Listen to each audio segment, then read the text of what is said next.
tardes. Tenemos el gusto de recibir una vez más a nuestra colega, la académica de número de esta academia, de la Academia Nacional de la Historia, a la cual pertenece como una activa integrante y a la vez como directora del Grupo de Trabajo de Historia de la Población, uno de los organismos de mayor tradición dentro de la academia, cuya obra escrita y publicada es muy notable. Ya sabemos que la profesora Frías es una destacada estudiosa con mucha obra publicada, es de los pocos que aborda el periodo hispánico en su etapa más remota, además de otras muchas actividades que ella desarrolla en el campo de la investigación y de la docencia histórica. De manera que le doy la bienvenida y vamos a escuchar con mucho interés su conferencia sobre la posopografía, una forma novedosa de hacer historia naval. Tiene la palabra. Muchas gracias, doctor De Marco. Le agradezco doblemente. Le agradezco la invitación y le agradezco también el que de algún modo he vuelto a un viejo amor, porque hacía muchos años que no trabajaba con el método prosopográfico. En realidad me acerqué a este método precisamente a raíz de los estudios de población, porque me pareció que era una forma muy útil de hacerlo. Después veremos que en el país no ha tenido demasiado éxito. Pero bueno, pido también disculpas porque si bien he tratado por todos los medios de centrarme en ejemplos que tengan que ver con la historia naval, esto no siempre ha sido posible, así que en algunos casos he tenido que recurrir a otro tipo de ejemplos. Allá por el año 2013, García Belsunzi publicó un artículo que retomaba otro anterior, que se llamó Problemas nuevos y viejos de la historia naval. Él señalaba allí la gran cantidad de temas que engloba este concepto, entendiendo que no solo se refiere a aspectos estrictamente militares, sino que además abarca los conocimientos geográficos, la historia de los puertos, el tema de la navegación comercial, que hago un breve paréntesis, cuando se me muteó el micrófono en la sesión privada, quería reconocer la labor de Hernán Silva en este aspecto, muy importante labor respecto de la navegación comercial y especialmente de las relaciones comerciales con Estados Unidos. Bueno, navegación comercial, tecnología, entre otros. Hay muchos aspectos que engloban la historia naval que no son estrictamente los relacionados con lo militar. En ese artículo que García Belsunce hablaba de la historia naval europea, y en especial se refería al gran auge de la historia política, comenzado en Gran Bretaña, por la década del 80, y que especialmente había hecho hincapié en el largo conflicto entre Inglaterra y Francia en el siglo XVIII. En esos trabajos de los historiadores británicos, lo que se puso en cuestión fue el concepto de Inglaterra como reina de los mares. Y a partir de ahí ha habido una abundante bibliografía respecto de este tema y respecto de las relaciones entre las dos potencias. Eso ha sido un aspecto importante. Esa renovación también, decía García Belsunce, llegó a nuestro país y aparecieron nuevas líneas y nuevos enfoques de investigación, a los cuales no son ajenos nuestro presidente de esta academia y otros académicos. La prosopografía, a mi juicio, podría ayudar a profundizar temáticas, a plantear nuevas preguntas y a abrir nuevas perspectivas. Bueno, veamos qué es la prosopografía. Llamada también biografía colectiva, busca estudiar un grupo humano para encontrar características comunes. Los datos de las personas solo sirven para hallar vínculos con otras, o con otros grupos, o con los poderes políticos. Muy brevemente me voy a referir a la historia del término. Este término aparece por primera vez en los diccionarios en el año 1743, pero los trabajos más antiguos en el ámbito histórico datan de principios del siglo XX. Justamente fueron los historiadores ingleses nuevamente los que le dieron auge al método, estudiando la historia de su propio país y la historia de Roma y del Imperio. A partir de los años 60 del siglo pasado, el método permeó la historia moderna, especialmente en Francia, donde se constituyeron grupos dedicados a estudiar la conformación de las élites, y los avances más importantes se dieron en investigaciones tanto sobre el personal docente de los estudios superiores como sobre el ámbito militar. A partir de ahí el método comenzó a extenderse, pasó a los estudios medievales, donde ha hecho una fructífera y abundante bibliografía, y también a la historia latinoamericana. En este ámbito lo aplicó James Lohar, de quien veíamos hace 2 segundos la portada de un libro, estudiando la primera sociedad cusqueña, y analizó allí los estamentos español y mestizo de la época de Pizarro y Almagro. A ese estudio modélico de Lohar, que fue muy importante como paradigma de los estudios coloniales, han seguido otros bastante importantes. Lamentablemente en nuestro país este método no ha tenido éxito. Son muy pocas las personas que lo han aplicado, y quienes lo hicieron en general lo abandonaron. Aclaro una cuestión que a lo mejor es anecdótica para nosotros, pero no para quienes cultivan el método. Cuando el método comenzó a aplicarse, las computadoras no existían. Es decir, que toda la recopilación que se hacía manualmente, en fichas estandarizadas, en las que se apuntaban los datos que parecían significativos.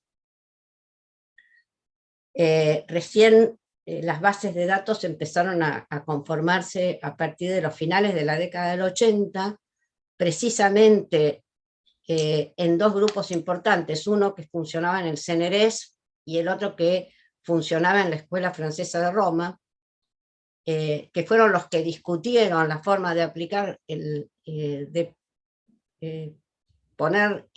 estandarizar los datos en bases de datos computarizadas, lo cual, digamos, lo que se discutía en el fondo era, por un lado, la ventaja y la rapidez de poder trabajar, pero también lo que significaba construir una información que pudiera ser mensurada, o sea, de qué manera se podía hacer. Y otro aspecto muy importante que discutieron en esa época los estudiosos europeos fue si era valioso conservar las biografías y con ellas construir diccionarios que estuvieran a disposición de todo el mundo. Francia hizo un diccionario de las élites francesas, por lo menos de la época moderna. El método conoce 3 etapas. Lo que se llama identificación de la población. La segunda etapa es la compilación de las biografías personales, y la tercera, la construcción del perfil grupal. El tema es cómo se identifica la población.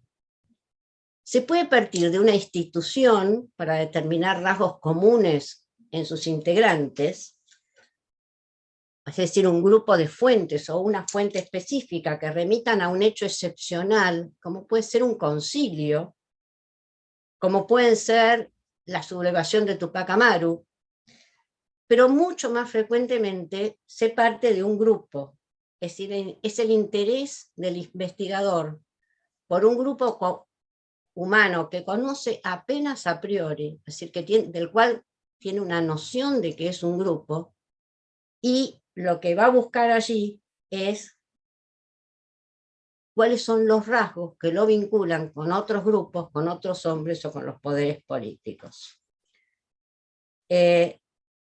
Por ejemplo, cuando se decidió estudiar las élites francesas, se volcó un gran esfuerzo en estudiar a los profesores universitarios. Pero claro, los profesores universitarios a lo largo del tiempo, desde el comienzo de la universidad en Francia, hasta por lo menos un siglo después, constituían un universo demasiado amplio. Por lo tanto, hubo que acotarlo y decidieron que fueran solo los titulares de cátedra. En otros casos, la delimitación viene dada antes, a priori, por un tiempo determinado. El historiador André Sisberg tomó el periodo 1680-1748 para estudiar y analizar más de 80.000 enviados a galeras por Francia. Un estudio realmente apasionante hizo este hombre. Hay otras delimitaciones que son más complejas. Uno quiere estudiar a un grupo humano de revolucionarios. ¿Ese grupo humano debe ceñirse a los que tomaron las armas? ¿Corresponde también involucrar a los autores intelectuales?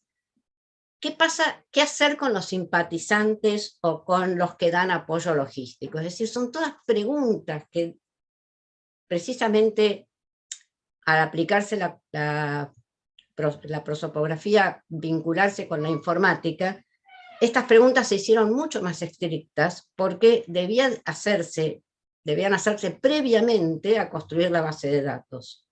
Si una vez construida la base de datos era imposible volver atrás, no es lo mismo que trabajar a mano. A fines de los 80, un historiador llamado François Quilletot se involucró en el proyecto de las élites francesas. Se propuso estudiar 502 oficiales de marina, cuyo rango en 1914 fuera el de almirante, vicealmirante o contraalmirante.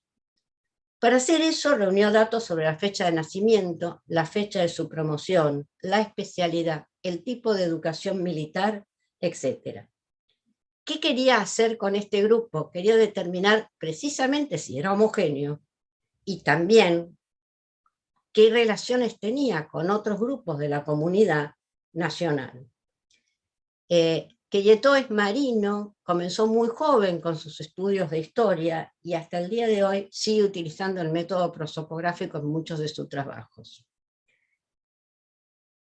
Ese grupo humano que nosotros tenemos a priori y que deberíamos después determinar cuán homogéneo es o no, lo voy a poner con un ejemplo, si me permite, de un libro suyo, doctor de Marco, que yo quiero mucho, un libro que yo quiero mucho, que es el Martínez de Salazar.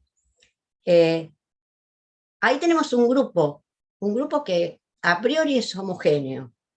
Es decir, los integrantes del apostadero naval de Montevideo son todos marinos, todos egresados de la Escuela de Guardiamarinas de Cádiz, todos han jurado fidelidad al rey. Así tenemos características que los hacen un grupo. Sin embargo, a lo largo de las páginas del libro, si uno lo lee con detenimiento, empiezan a aparecer las diferencias. Y en algunos casos, esas diferencias, y todos eso creo que lo sabemos, promueven actitudes diferentes. Todas esas características del grupo humano apostadero naval de Montevideo o integrantes del apostadero naval podrían ser profundizadas, y estoy segura que el doctor de Marco debe sobrarle información en sus archivos para construir una biografía colectiva. Otro libro que García Belsunce mencionaba como novedoso en el mundo historiográfico argentino es los nuevos enfoques que aparecen en el libro sobre la guerra de la independencia. También ahí habría algunos ejemplos para hacer estudios prosopográficos. Pongo dos. El ejército realista comandado por Pío Tristán, que se rindió a las armas de Belgrano, jurando no volver a tomar las armas contra los revolucionarios, tenía en su seno una gran cantidad de criollos. Ese ejército no solo no cumplió con su promesa, con su juramento, sino que después venció por las armas al ejército, a nuestro ejército nacional de entonces. Sería muy interesante estudiar los orígenes de cada uno de los estamentos de ese conjunto comandado por Pío Tristán, para ver qué rasgos comunes tienen entre ellos. Entonces, lo que primero estamos viendo es que el grupo, que al principio nos parece sumamente homogéneo, a medida que avanza la investigación, uno va encontrando dentro de él algunas diferencias. Entonces, ¿qué hace la prosopografía si el grupo no es homogéneo? Lo único que puede hacer es estudiar las tendencias. Es decir, puede haber una tendencia dentro del grupo inicial. Por ejemplo, en un grupo de migrantes, uno puede determinar si es predominante la tendencia exogámica o la tendencia endogámica al momento de contraer matrimonio.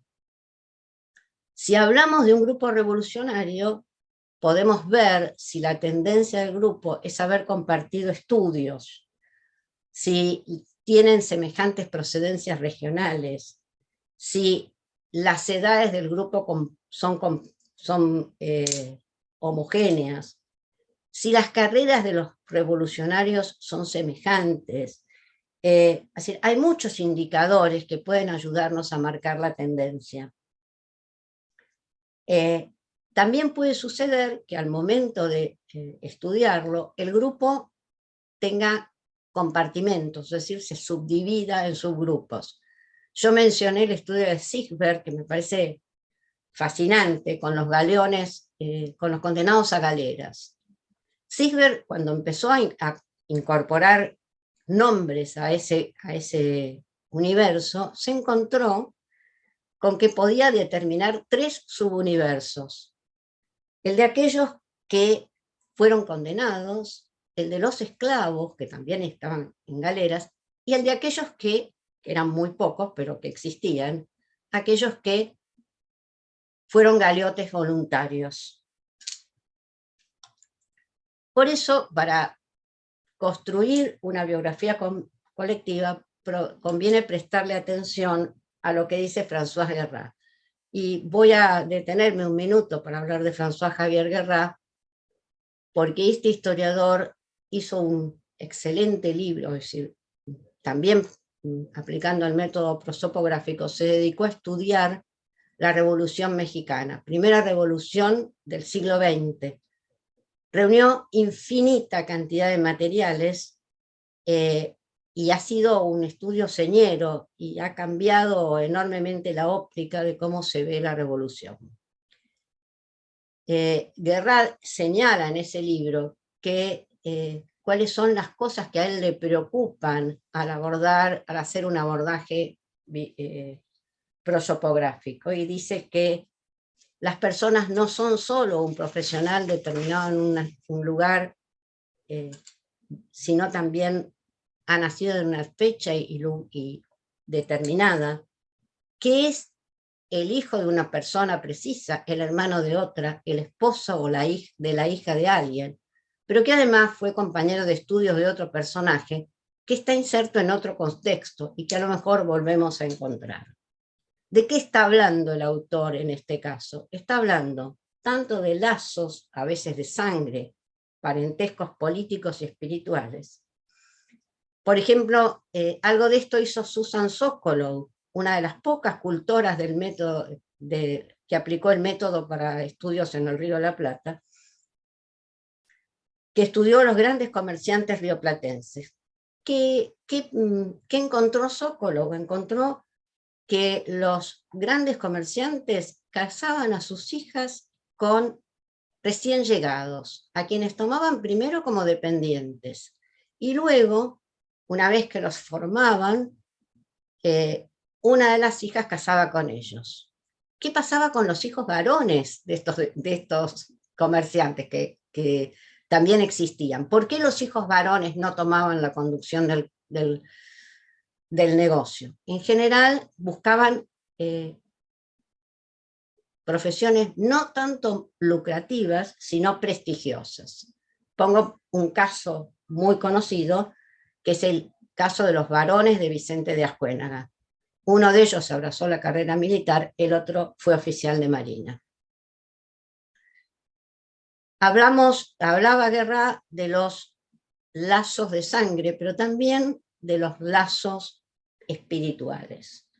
El más importante de los lazos espirituales es el del padrinazgo.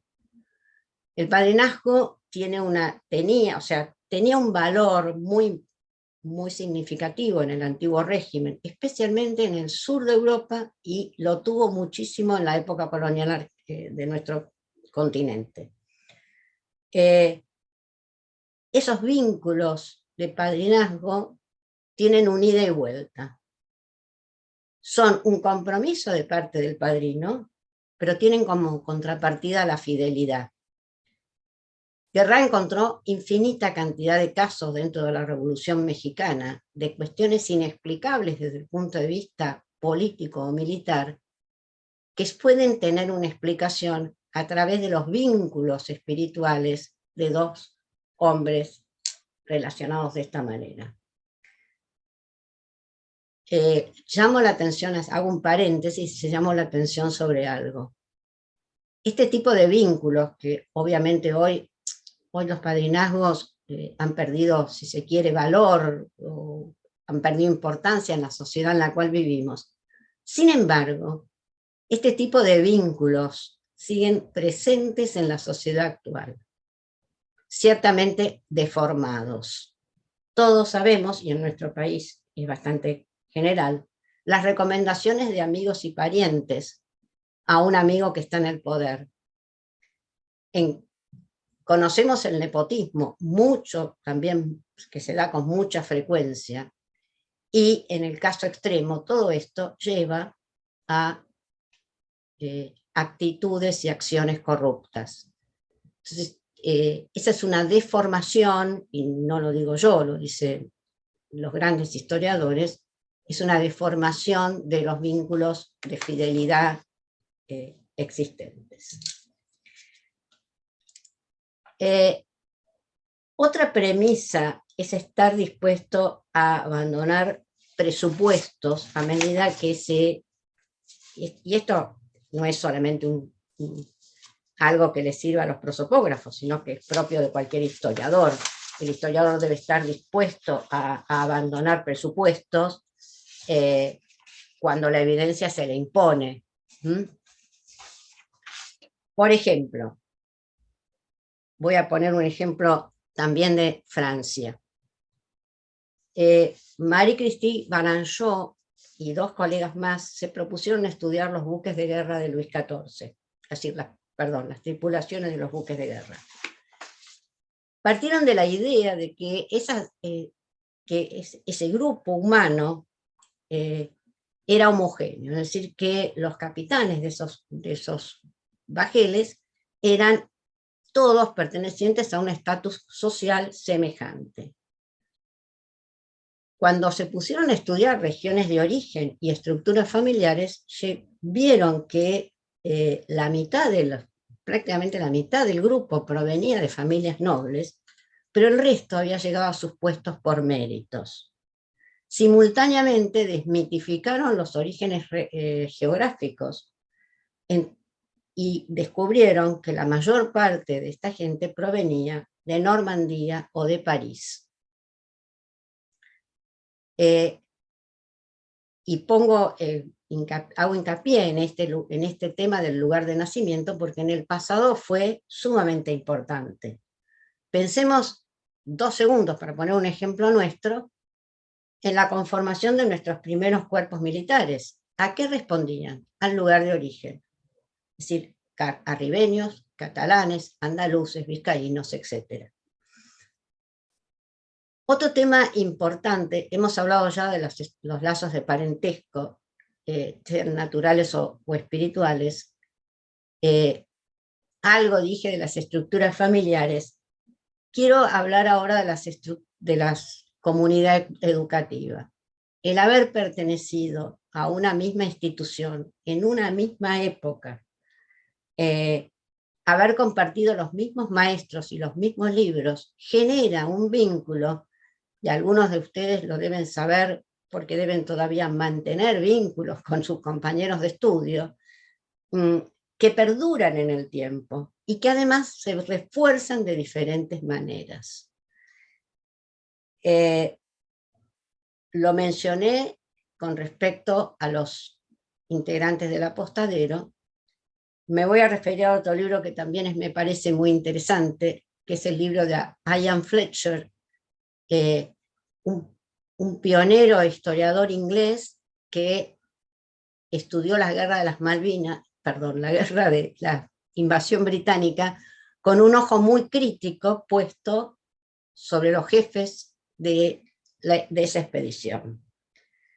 Fletcher no hizo un estudio prosopográfico, sin embargo, dedicó muchas páginas a resaltar los vínculos existentes previamente entre los integrantes de la expedición, lo cual explicaba muchas conductas y también muchos desencuentros entre ellos. David Byrd había tenido como adjunto en Egipto a Samuel Axmute.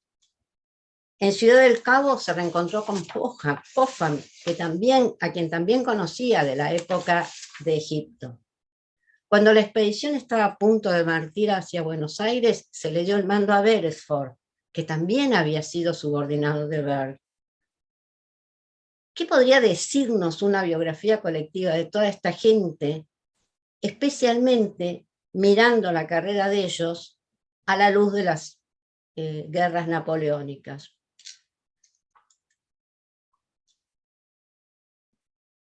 Ya otro tema que me interesa poner de manifiesto son los vínculos con el poder, un tema muy caro a François Xavier Guerrat. Y viendo que el método es útil para la historia naval, conviene pensar justamente las biografías colectivas en relación con el poder. Así lo había hecho Queyetou con los oficiales de la Gran Guerra, pero a nosotros nos conviene repasar las preguntas. ¿Quién ejerce el poder? Es decir, ¿quién es la persona en distintas circunstancias, en distintos momentos, en distintas instituciones, quién ejerce el poder? Pero también, ¿quiénes ejercen los controles sobre el poder? Si estamos hablando de una república, los que ejercen los controles sobre el poder son, en primer lugar, los órganos del poder, pero también los partidos de la oposición, los intelectuales, los hombres de negocios y muchos otros grupos. Otra pregunta que hay que hacerse es ¿cuál es la relación que existe entre el colectivo que estamos estudiando y el poder que toma decisiones? Esa intervención puede ser directa o indirecta, es decir, la relación puede generar una influencia evidente o no tan evidente en ello. En 2002, Queyetou publicó otro trabajo distinto del que ya mencioné, sobre la influencia de las Fuerzas Armadas francesas en la política internacional de Francia.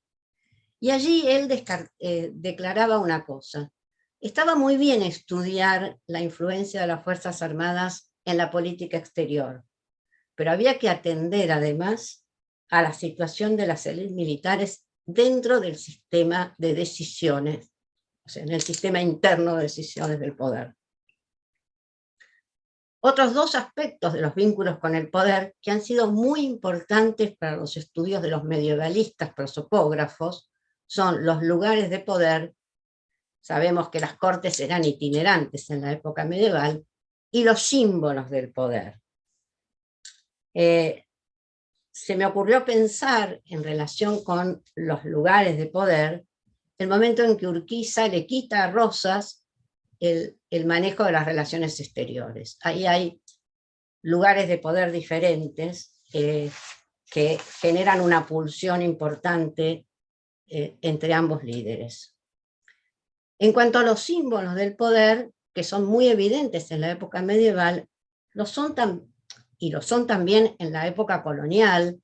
Yo siempre recalco que en la época colonial las cuestiones protocolares, los besamanos, el lugar de asiento en una ceremonia oficial, etcétera, daban lugar a rencillas que parecían triviales, pero que en el fondo, precisamente, estaban rescatando poder para una institución respecto de otra.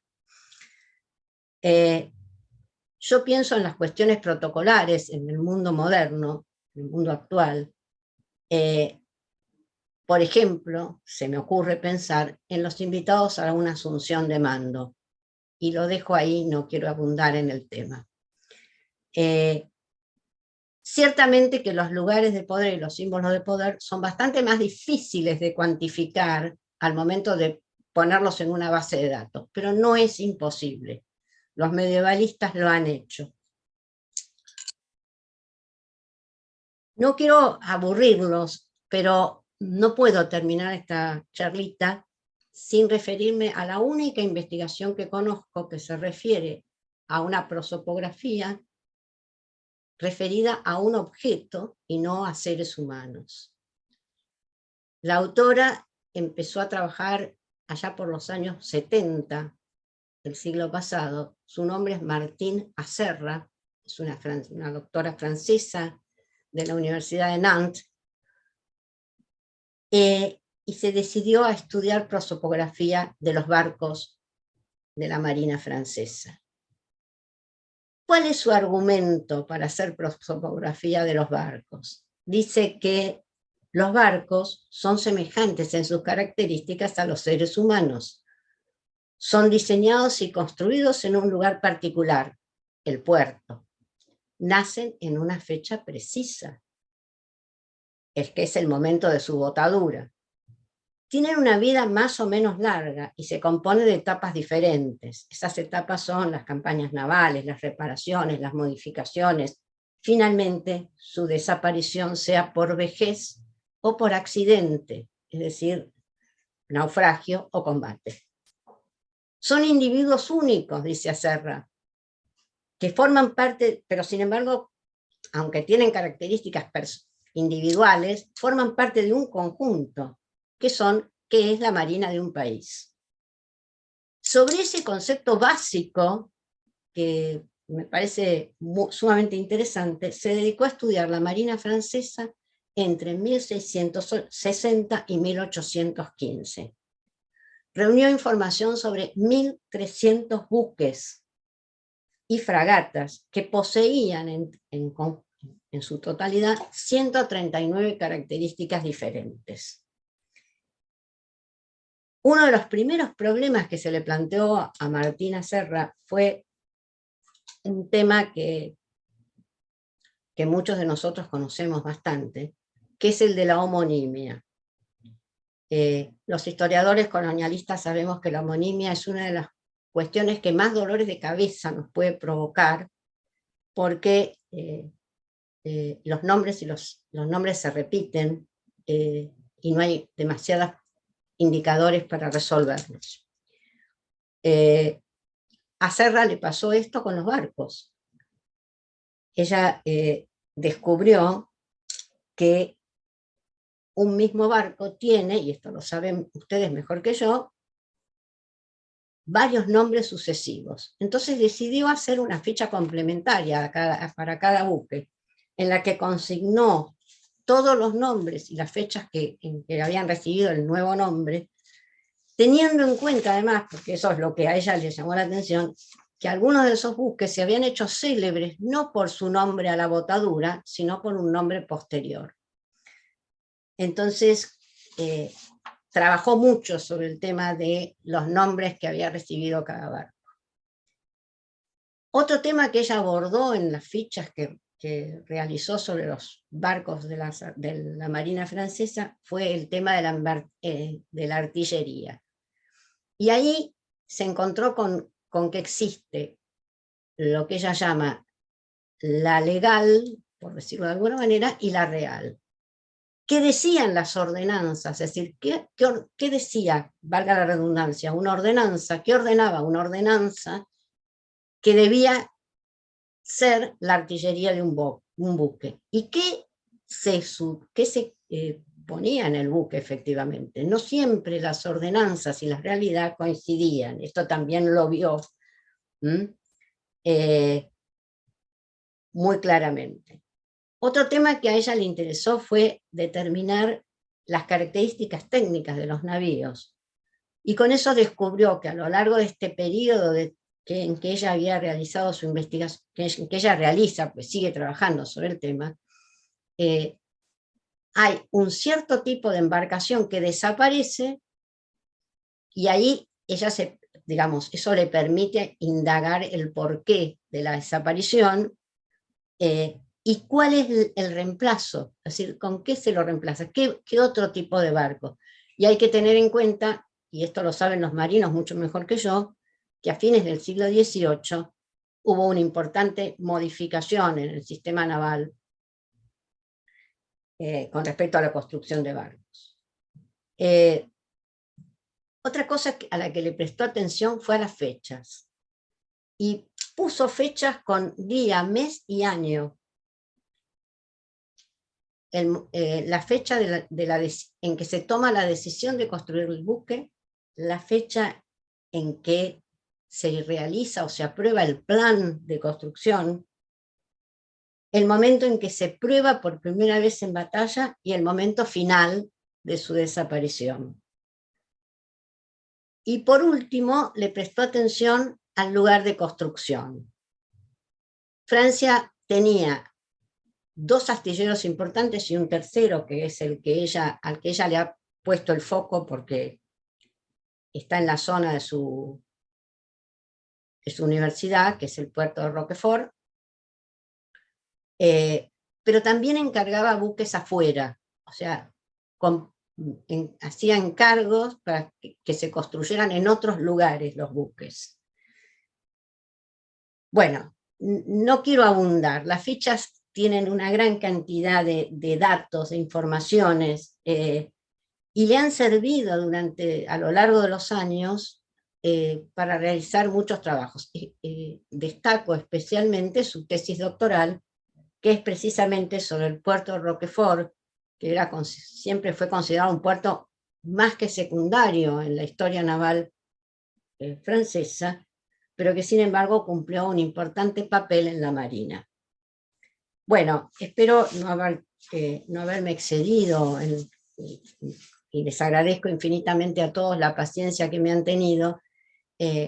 Sí, me encantaría si quieren hacer preguntas, porque la verdad es que he dejado de lado bastantes temas, porque el tema de la prosopografía es complejo, pero bueno, intenté dar un pantallazo lo más